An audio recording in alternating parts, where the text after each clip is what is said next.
All right, leaders, future leaders, wage earners, story time. So I am up for. Well, I'm not up for this position. It's a promotion. I had already got it.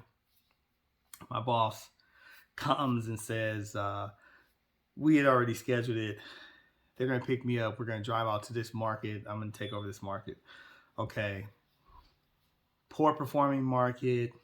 Team is, just terrible according to them.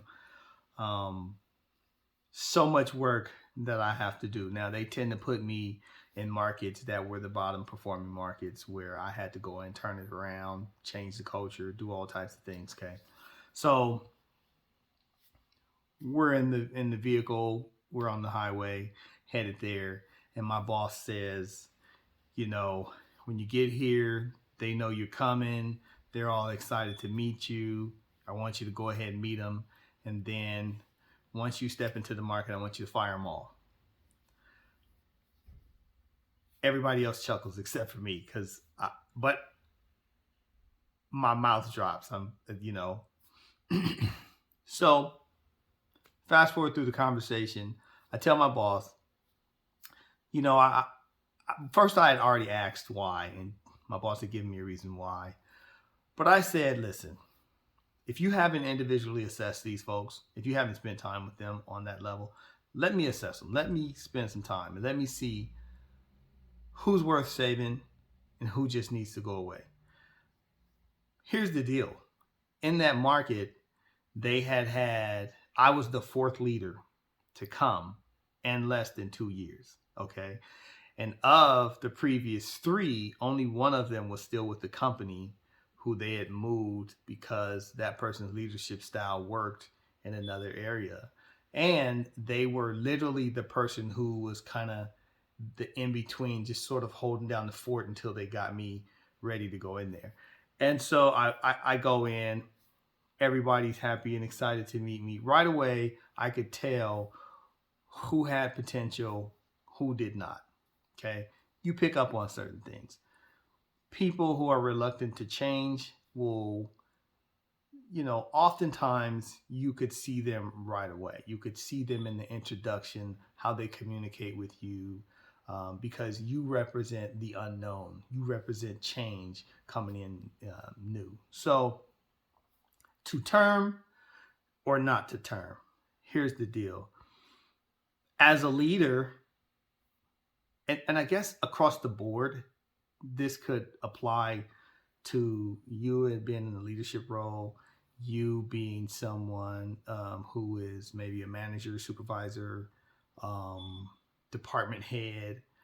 At the same time, though, if you're a wage earner, if you're not in the exempt class and you're a wage earner, and you get this type of information, it helps to give you an understanding of how things should be looked at or how things are or are not, but you're able to identify them and you can sort of navigate through all of that ambiguity in some way, fashion, or form.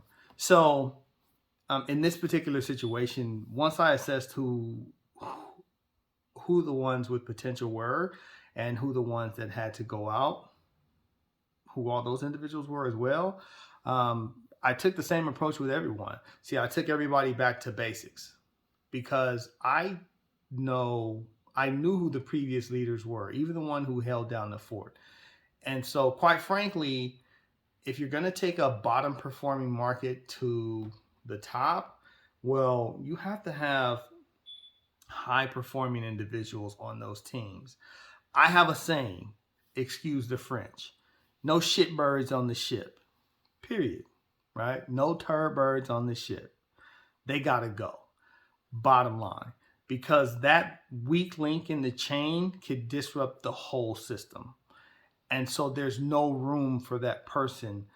Eventually, their own peers are going to weed them out. However, as the leader, it's my responsibility not to weed them out, to pick them out, and to place them elsewhere.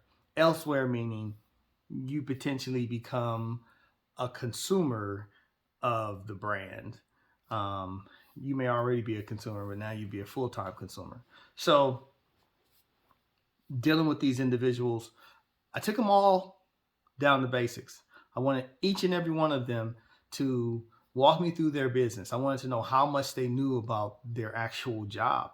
So this would give me an idea of what their training was like, what type of investment in their development was made by their previous superior or supervisor. So then we can really sort of get to what the rate of return on that investment in their development was. Okay, we can see from a performance standpoint, if no one ever actually took interest in or invested time in their development to get them to a high performing standard, then how can you hold them accountable for meeting a standard of results that you never set them up to actually achieve? Okay, if you set your team up for failure, then you're setting yourself up for failure. You can't hold people accountable for getting results that you never even taught them, showed them how to actually achieve. And so that's typically my approach. So I'm at the very, very baseline level. Okay. And now this, me as a leader, going back in, looking at their reviews, I want to see everything that they signed off on. I want to see feedback that they received. If there's any documentation, conversations that have been had between other leaders and them, leaders who maybe they have a dotted line to. I also get feedback from other individuals and from a leadership capacity that interact with them. And I do something that Colin Powell did. I read a long time ago, I think I was reading his autobiography. One of the things that Colin Powell used to do was he would go, when he went in, he would walk the floor for the first 2 hours of his workday every day. And what that did was it gave him exposure to all the line staff. It gave him exposure to everyone who their job was very task focused. The people that, because he's way up here, they otherwise would not have access to him, quite possibly. So he went down there. And what that did was it gave him the opportunity to really feel, hear, embrace, and be a part of the heartbeat of the business, of the people who were actually making things happen. So what it also gave him the opportunity to do, and it gave the team the opportunity to do, was to interact with him, to engage, to have conversation, open dialogue, talk about whatever was on their mind. And he would do things like, be right beside them while they were working and things. So I adapted that. I would say, wow, I adapted that in 2008, I think it was. Maybe 2008. But I adapted that. And so I would come in, and the way I would start my day is I would just walk the floor, right? Really, really dig into the heartbeat of the floor. If I seen somebody working, I would actually find out what they were doing, what they were working on, and I would start working alongside them, right? Ask them how their day was going, how the week has been, how they anticipate the month coming. Ask them about their family, if they had kids, if they were in school. I would get to know them on a level so that they had some type of comfort level. I would be as transparent as I can within the parameters of, this is a business, right?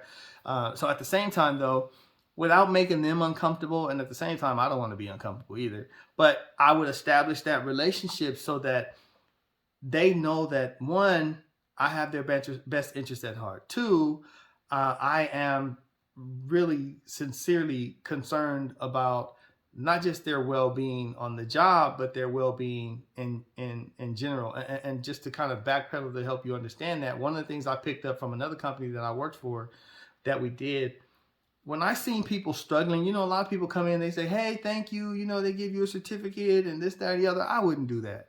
Nah, man, people don't want that. You know what? If I see a person struggling, their hours may have got cut. So what I would do is I would go out and I'd get a bunch of gift cards. Of course, the company's paying for it, but I get a bunch of gift cards. And I get gift cards to like grocery stores, department stores, back to school season. Get department stores, gift cards. If I know somebody's hours got cut and maybe, it looks to me based off of how they're working that they're a little slower than they normally would, then guess what? Not only would I get gift cards to grocery stores, I would have the team come in and cook breakfast, cook lunch, or we would order out and have it shipped in and have lunch catered so that when they have their breaks and they have their lunches, hey, you don't have to worry about bringing it. You can save that at home for the kids or, or whatever. We'll take care of you while you're here. I know a lot of companies don't do that, but at the end of the day, if you want to build a high performing team and you want people to go on out there on the floor or wherever you're working and die for you, then you've got to create the type of culture or the type of environment where people know you got their back. Bottom line, having their back, people, I believe people appreciate discipline. Okay. So your employees, if they're an employee who's committed to the vision, they're fully bought in, right? And they're people who you don't have to go with the iron fist at them to enforce compliance because they're so fully committed that they're going to do it anyway. If they see something that needs to be done, they do it. They don't wait on you. They don't need to talk to you. They're going to make it happen, bottom line, so that when you do come around as the leader, oh man, that looks good. Who took care of that? Not what the heck is going on here? How come nobody's touched this? What's going on? You know what I mean? You want the type of employees that take initiative, okay, that are solely bought into the business. They are committed to the vision and they work wholeheartedly their entire shift at a high performing level to get the job done. And not only that, they're communicating the information that is critical to the business, that the people who need to know, they receive that information. Okay. So anyway, Colin Powell would walk the floor and I started doing that.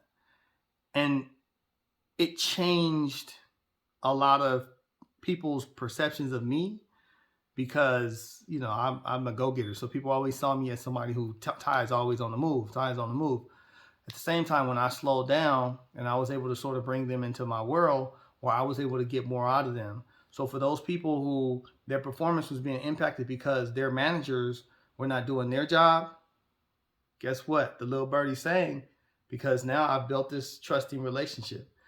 I was able to see and go back and connect the dots from a report standpoint. If I see I had managers who weren't taking care of their people's training, that department, their area was down, well, I could go into the reports and I can look and I can see that all those people have not been trained. None of their training has been done, or it's not up to date because that manager has not been taking care of business. So I know to go to that manager. Now, guess what? I'm not going to go to that manager and tell that manager that their team just basically ratted them out. No, I'm not going to do that. Instead, what I'm going to do with that manager is I'm going to help them to get on the ball. Okay. If there's somebody that I know, maybe there's some other things going on that have caused them not to go or not to be where they're supposed to be. Because sometimes, even in management, I realize that you can get inundated with so much stuff.